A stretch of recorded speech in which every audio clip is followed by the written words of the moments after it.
Okay, I want you to do an exercise with me. I want you to close your eyes for just a few seconds, and I want you to mentally imagine walking through a Walmart or a Target store. As you walk down those aisles, all the different departments in food and grocery, and health and beauty aids, and sporting goods, in toys and electronics, you're looking at about 40 to 60,000 items on average. Now I want you to imagine the number of people in the United States or even worldwide who would like to have their products in the store that you're walking through. Is it 20,000 or 50,000 or 100,000 people or maybe even more? Whatever your item happens to be, it's likely that it's going to need to do better than items in your category that are already sitting on store shelves. You're going to need to do some things really differently than brands that are already placed in the market and differently than competitive brands who are trying to compete for the very spot that you want to be in. In this video, we're going to talk about a method that many people ignore, but I believe is ultra critical in today's super competitive product market. You've got to give it all you've got to prepare yourself before you present your product to retail chain buyers.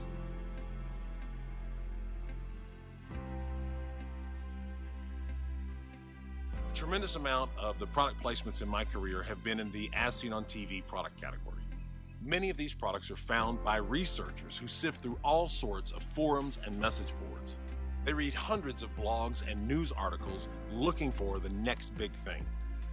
These researchers are paying attention to influencers who may not have national fame, but most certainly have followings in a particular niche or category. If a product is truly exceptional, then these as seen on TV researchers know that influencers are very likely to be talking about it. Many hit items have been discovered this way. Hear me clearly now. If you have a value proposition that is unique to the market, then creating buzz and getting good feedback for your product should not be difficult. One of the best ways to promote your product before it's presented to retail chain buyers or to reality changers is to get influencers in your product category to praise your product in front of their audiences. However, everything else we've discussed in these videos, especially your website and your social media, has to be attractive and functioning correctly. And you need to be in 100% control of your price. Your product needs to be available for purchase by consumers on your website. If you are listed for sale on other websites, make sure that all your pricing is the same, and make sure your social media is current and being updated regularly. Influencers constantly receive email from people saying, "Hey, promote my product." If you don't prepare yourself, as I've just mentioned, then you can forget about them working with you. Someone else is going to out-prepare you and therefore garner more attention.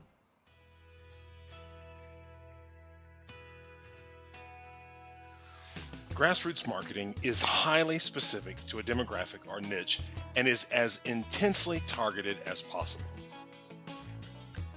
If you really have a value proposition for the market, then there are certainly bloggers, vloggers, small media outlets, and influencers of all types that you can approach with your product. Your goal in the grassroots process is to get people who are supposedly the most interested in your product to praise it and talk about it favorably online. We've all heard the stories of some influencer on Instagram who has millions of followers, and they post a photo with a product and bam, instant overnight success. But you have to know that is completely away from the norm. There is literally a ton of information online about grassroots marketing and promotion. And so you'll have to do your own research to see what types of promotion are best for your category or industry. What I want to talk to you about in this video is the one secret to successful grassroots marketing, and it's this simple phrase. When you get ready to approach any sort of influencer, you need to think constantly, what's in it for them? It is absolutely critical that you put yourself in the shoes of your intended influencer. The issue is, you spend countless hours thinking about you and your product and how much money you could make. Influencers do exactly the same thing. The moment you contact any sort of influencer, they will instantly think, what's in this for me that is better than what I'm already doing? If you're thinking about you when you approach them, you have a 0% chance of a success. But if you change your perspective and put yourself in the seat of the influencer, then you can really strategize and plan. You will need to promote the influencer to your customer base for a while before you ever approach them with your product. This means if you don't already have at least some sort of audience built through social media, then you're going to have to do that first. Don't start out targeting the biggest influencers you can find. Instead, locate some middle-of-the-road folks or even smaller people with a larger audience than you. Follow and share their social media regularly in moderation as you agree with them. Don't be a brown noser or a stalker. Still, keep your audience in mind while you date an influencer or influencers. Then, after you've been promoting them for a while, offer to promote them further directly to your audience and start a working relationship. Some people, when beginning to build their brand, will be tempted to contact as many influencers as possible right from the beginning. Bad move. Influencers need original content. Your product or offering needs to be shiny and fresh for them to share with their audience. No one wants to share what everyone else is sharing. That's boring. If an influencer receives your offer and it's obvious that you've sent it far and wide to whomever and wherever, they are not going to work with you. Select your influencers carefully, a handful at a time, or even better, one by one. Move slowly and methodically up the food chain.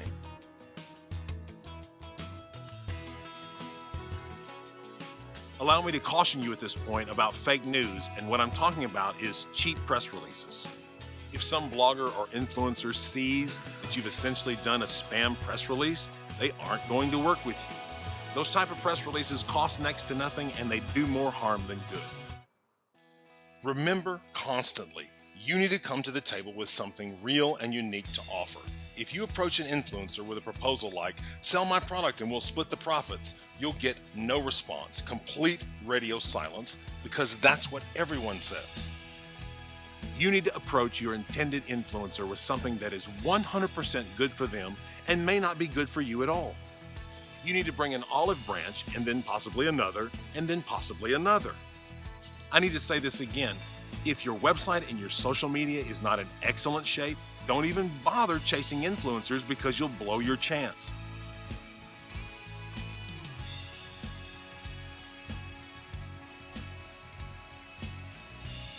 Most bloggers and influencers don't make very much money.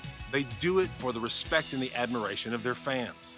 Therefore, their standing in the blogger community is very important to them. Approaching them with the knowledge of who they are, a history of following them, and a real offer that puts them first gives you a great chance at getting a response. When it's time to contact an influencer, keep it short and sweet. Your value proposition needs to be honed to perfection already. Say who you are, what you've got, and what's in it for them. Do not try to bribe them by saying, I'll pay you X dollars to write about my product. This is a good way to get radio silence. Instead, give them some original ideas for promotion. Don't expect them to come up with a promotion for you. This means that you'll need to spend some time looking at the offers the influencer has done before and ones from their competitors in order to come up with something completely new and fresh. Make sure you've done at least some homework and are familiar with the influencer you're contacting. If you don't know anything about who they are, they will sense it. Let them know specifically how you appreciate their work. I grew up in southern Louisiana in Cajun country, and we have a saying that cautions, be sure to go with hat in hand. It means that when you approach someone, do so with kindness and humility. Never be demanding or pressure someone for a response. Any good influencer is going to be getting quite a number of emails every day. Make yours stand out by creatively planning your communication ahead of time and then sending the best email they're going to get all month. Some influencers are willing to simply sell you a post or promotion.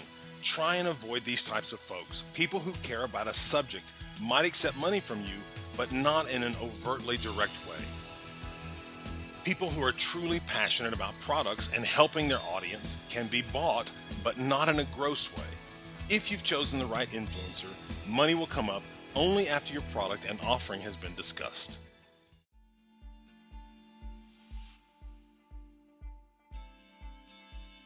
You're going to need to give away lots of samples to the right people. Let's hope you've taken care of your packaging as discussed, and the entire presentation of your brand is crisp and clean. If you're stingy with samples to influencers, they'll sense you on a player and ignore you. In the beginning, try to narrow down a maximum of 4 or 5 influencers and send them a sample with no strings attached. These would be the same people you are social media dating by liking and sharing their posts. Please, please keep in the forefront of your mind what's in it for them. Don't have an expectation of them doing something for you. If they don't respond at all about your offering, it's a signal for you that possibly your offering isn't that exciting for the market. Pay attention and be thankful for whatever information you receive, and never under any circumstances argue back with them. Arguing is a surefire way to make sure that they never work with you. You only have the right to argue with them when you're a greater influencer than they are. Something we've done before that works extremely well is allowing an influencer to give away a number of samples as a promotion for their blog. They'll need to like your product first and be assured it's good for their audience. But once they're with you, this is an excellent way to get some sales. People who participate in the promotion but don't win are very often encouraged to buy one for themselves. Think about how Oprah sometimes gives a gift or sample to her entire audience and the buzz and the sales that creates. This is a proven working method.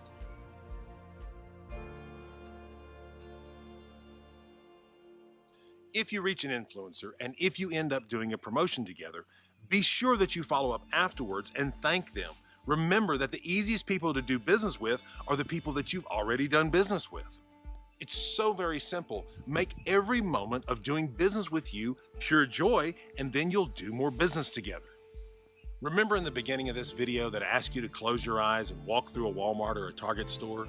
Well, just one more time, I want you to close your eyes and I want you to imagine a retail chain buyer or your reality changer who's looking online and researching your product, and they're seeing all of these different influencers in your product category who are praising you. What do you think the value of that is?